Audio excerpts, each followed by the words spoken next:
আসসালামু আলাইকুম বন্ধুরা। কুমিল্লা, নোয়াখালী, টাঙ্গাইল, চট্টগ্রাম এবং গোপালগঞ্জের কিছু কিছু জায়গায় কিন্তু অনেকে কিন্তু প্রতিবন্ধী ভাতার টাকা এবং বয়স্ক ভাতার টাকা পাচ্ছে।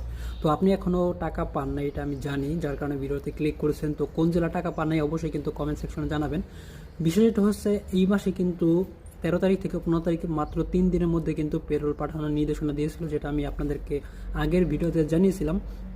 তো সেই আশানুরূপ ফলে কিন্তু পাচ্ছেন। আমি কিন্তু আগের ভিডিওতে বলেছিলাম যে রমজান মাসের মধ্যে টাকাগুলো পাবেন। তো আল্লাহর রহমতে সেই কথাগুলো কিন্তু সত্যি হচ্ছে, আপনারাও কিন্তু টাকাগুলো পেয়ে যাবেন। সবাইকে বিনীত অনুরোধ করব, কোন জেলার টাকা এখনো পান নাই বা যারা অলরেডি পেয়েছেন কোন জেলার টাকা পেয়েছেন কমেন্ট সেকশনে জানাবেন। তো বন্ধুরা, আপনারা কিন্তু দেখতে পাচ্ছেন বেশিরভাগ মানুষই কিন্তু নগদে টাকা পেয়েছেন। তো টেনশনে কোনো দরকার নাই। আপনার যদি রকেট অ্যাকাউন্ট বা বিকাশ অ্যাকাউন্ট বা ব্যাংক অ্যাকাউন্টের তথ্য হয়ে থাকে, আপনিও টাকাটা পাবেন, শুধু একদিন আগে একদিন পরে। এখানে টেনশনের কোনো দরকার নাই, অবশ্যই আপনারাও টাকা পেয়ে যাবেন। তো আমরা কিন্তু চেষ্টা করি সবসময় নিয়মিত ভিডিও আপলোড করার জন্য এবং সঠিক তথ্যটা আপনাদেরকে সঠিক গাইডলাইন বা সঠিক প্রসেসটা দেওয়ার জন্য। তো সবাইকে রিকোয়েস্ট করবো অবশ্যই আমাদের সাথে কানেক্ট থাকবেন। ইউটিউব থেকে দেখে থাকলে অবশ্যই চ্যানেলটা কিন্তু সাবস্ক্রাইব করবেন।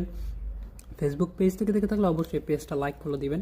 তো আপনারা যারা বয়স্ক, বিধবা, প্রতিবন্ধী ভাতার টাকা পান, কে কোন জেলার টাকা পান সেটাও কিন্তু জানাতে পারেন কমেন্ট সেকশনে। আর যারা বয়স্ক, বিধবা, প্রতিবন্ধী ভাতা, গর্ভবতী ভাতার টাকা পান, আপনাদের জন্য বিশেষ একটা গুরুত্বপূর্ণ নোটিশ রয়েছে, যেটা সমাজসেবা অফিস থেকে কিন্তু এই নোটিশটা দেওয়া হয়েছে। তো স্ক্রিনে আপনারা কিন্তু বিষয়টা দেখতে পাচ্ছেন, যেটা নিয়ে আমি অলরেডি কিন্তু রিলস এবং শর্ট ভিডিও বানিয়েছি আপনাদেরকে জানানোর জন্য, যেখান থেকে আপনারা ভিডিওটা দেখতে পারবেন। তো এই যে পয়েন্টগুলো দেখতে পাচ্ছেন, মোবাইল নাম্বার মানে সচল রাখা, যে যখন টাকাটা দেয় তখন অনেকে আছে মোবাইল ফোন নাম্বারটা কী করে, ফোনটা অন্য সিমে মানে সিমটা বের করে অন্য সিম ইউজ করে। যখন ফোনটা বন্ধ থাকে অনেক সময় দেখা যায় ফোন বন্ধ থাকার কারণে কিন্তু টাকা আসে না বা টাকাটা কিন্তু ব্যাক বাউন্স হয়। তো আপনারা মোবাইল ফোনটা চালু রাখবেন আর নিয়মিত চেক করবেন ব্যালেন্সটা, যাতে টাকা পেয়েছেন কিনা। দিন অন্তত 2বার চেক করতে পারেন। আর যে ওটিপি বা পিন নাম্বারের বিষয়ে, যেটা আমি শুরু থেকে আপনাদেরকে বলে আসতেছি, পিন নাম্বার ওটিপি কারোর সাথে শেয়ার করবেন না, কারণ প্রতারক চক্র কিন্তু বর্তমানে কিন্তু তাদের ফাঁদ কিন্তু চালু করে দিয়েছে। অনেকে কিন্তু ফোন দেওয়া কিন্তু শুরু করেছে যে আপনার ফোনে টাকা যাবে, আপনার পিন নাম্বার বা ওটিপি না দিলে টাকা যাবে না। তো আপনারা এই পিন নাম্বার ওটিপির বিষয়ে আমার চাইতে কিন্তু খুব ভালো জানেন, আপনারা কিন্তু আমার চাইতে খুব জ্ঞানী।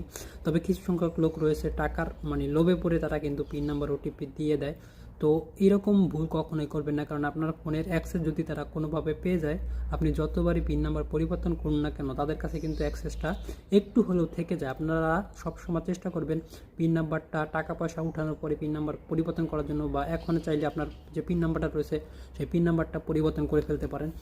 কোনো রকমের রিস্ক নেওয়া দরকার নাই, কারণ যেহেতু এটা সরকারি টাকা, গভর্নমেন্টের টাকা, যেহেতু আপনার প্রাপ্য টাকাটা, আপনি এই প্রাপ্য টাকাটা কেন হ্যাকারদের পকেটে দিয়ে দিবেন।